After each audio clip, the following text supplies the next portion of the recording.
Iowa also saw flash flooding as a result of weekend storms. These are pictures that came in from Mike Taylor in Center Point. Parts of his backyard are swamped with floodwater a few inches deep. And in Dubuque County, this is a look at flooding in the Swiss Valley area. Ryan Petty sent in this video. Park benches are partially submerged and the water is seen rushing up and around a bridge. For a closer look at the conditions we saw across eastern Iowa, here's First Alert Meteorologist Camille Dinka. We're looking at a map that's showing the 30-day percentage of normal precip.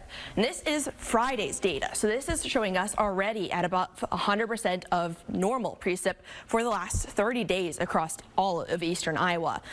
Looking at those rain totals over this month, Cedar Rapids normally is a little over 2 3/4 inches. We're almost 1.5 inches above that. Dubuque, 3.5 inches above that. Iowa City is the only city that is below normal for this time of month. And then Waterloo is at a little over 1/2 inch above normal from this time of year. Taking a look with our storm net precipitation from this past Sunday, this is in the Dubuque area where we're seeing some of those heavier rainfall totals. We had almost 2.5 inches in Countryside Drive, 3.5 in Teagan Drive, and at Silver Oaks Road, 4.68 inches of rain fell there. Definitely a lot of rain fell across the Dubuque area, and they did see some flooding like that video showed across that viewing area. The Dubuque Airport also broke a record with their daily rain precipitation.